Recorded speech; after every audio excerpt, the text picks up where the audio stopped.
Oh yeah Yo Did way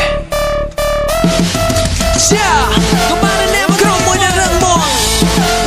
ត្រូវការវិសាមគ្គីជាចម្បង Yeah មកកម្មវិធីឲ្យបានខ្ជាប់ខ្ជួនចូល Hello I am Mr. Didway ឈានជើងចូលមកកាត់ណាចាស់ដ៏ធំមួយនៃការប្រកួតប្រជែងយ៉ាងណាចាស់ពេញនៃការសម្ដែងនៅមុខខំប្រឹងញញឹមញែមណាស់ហៅថាខ្ញុំវាយសម្លក់ដើរទៅមុនឯខាងយ៉ាងណាមិនដល់ថយព្រោះយើងនៅវាយកាន់កាប់ក៏ដែរថ្នាក់លើកំណត់មកឲ្យបានអ្នកណាគេជំទាស់ទម្លាក់អាវុធឲ្យចោលហើយត្រឡប់ទៅផ្ទះចោលក្រុមពួកយើងមិនត្រូវការមនុស្សកំសាន្តឯឯងទេយើងហ៊ានរួមសក់រួមតុកហ៊ានកោតតណោដើម្បីមេតាពួកឯងហ៊ានទេ Yes sir Okay កើតមកជាកូនប្រុសធម្មតាគេយកសម្ដីបើសិនជាឯងមិនហ៊ានទេថ្ងៃក្រោយកុំនិយាយលឺឯង Yes sir ល្អ Okay Listen បេសកកម្មនេះពួកយើងត្រូវតែជោគជ័យបើសិនជាផ្លោះបរាជ័យនឹងលែងឃើញពន្លឺថ្ងៃដូច្នេះពួកឯងត្រូវតែតាំងចិត្តឲ្យរឹងមាំត្រូវតស៊ូអត់ដង្ហើមដាច់ខាតកុំចោលញោមចូលសត្រូវវានៅចាំខ្លោមើលយើងគ្រប់ពេលបើសិនជាពួកយើងប្រហែលវានៅសំឡេងមិនឲ្យនៅសល់មួយទេតែមិនងាយនោះទេគួរតែសាជ្រាវឲ្យច្បាស់អំពី Team Leadway ពួកយើងនៅក្នុងអគារនេះរងចាំរហូតដល់មុនពេលដែលព្រះអាទិត្យរះពួកឯងលឺទេហើយពួកឯងតែចាំឲ្យច្បាស់ថាពួកយើងនឹងធ្វើសកម្មភាពមុនពេលដែលព្រះអាទិត្យរះពួកឯងទៅខាងនោះ Yes sir សពប៉ុន្មានមកតាមខ្ញុំ Yes sir ត្រូវតែចាំច្បាប់ក្រម Yes sir ភាពខុសខើនឹងគ្មានទឹកចិត្តវាគឺជាច្បាប់នៃយើងជើងពូជអ្នកប្រយុទ្ធពូជអ្នកតស៊ូ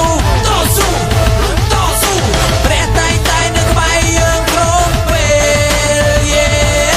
ជើងពូជអ្នកប្រយុទ្ធពូជអ្នកតស៊ូ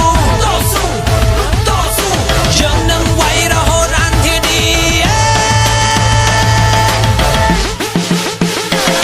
Let's go ចូលយើងសម្រុកចូលយើងសម្រុកចូលយើងសម្រុកចូល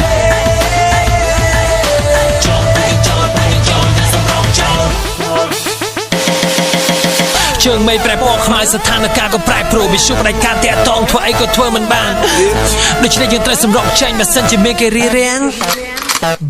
ពេលនេះជាពេលដែលពួកយើងធ្វើអ្វីៗដើម្បីរស់បើសិនជាយើងនៅមានជីវិតយើងនឹងកែប្រែប្រវត្តិសាស្ត្រនៃយុគនេះបន្តនេះពួកនៅក្នុងដៃពួកយើងបានស្រន់ហើយចាក់ចែងទៅពេលឲ្យអាទិទេពជាអ្នកគ្រប់គ្រងពួកយើងវិញរត់កាត់វាឆ្ងាយសម្លេងទៅរន្ទះបាញ់ខ្ញុំបែងគៀនឹងជើងជាប់លោហិតពេញដីដើមគិតសំណល់ខ្លួនអញឲ្យដល់ពេលអីតែនៅតែតស៊ូដើម្បីរំដោះទឹកដីបូជាសាច់ឈាមស្រស់ដែលមិនស្រស់ណោះវាយរត់កាត់បណ្ដោយព្រំដែនរកូនចូលពូនក្នុងព្រៃអ្នកសម្លឹងមើលទៅមុខដើម្បីរកជំនួយក្រុមយ៉ាងដើម្បីជ័យជំនះគឺត្រូវតែរកជួយហើយក៏ការចិត្តមួយគិតដល់ក្រុមគ្រួសារសង្ឃឹមថាអ្នកមានកូនលោកនឹងបានសុខខាទៅតែងជាប់មាត់ថាសុំប្រពន្ធនឹងកូនសម្លាញ់ចាំមកវិលវិញណាបើសិនជាបងមិនបានមកបងសុំផ្ញើធាតមកតាមរលកវេហាប៉ុន្តែបងចាំបាច់ត្រូវតែរស់ចូលរួមជាមួយបំពាក់បរោះរំដោះជាតិ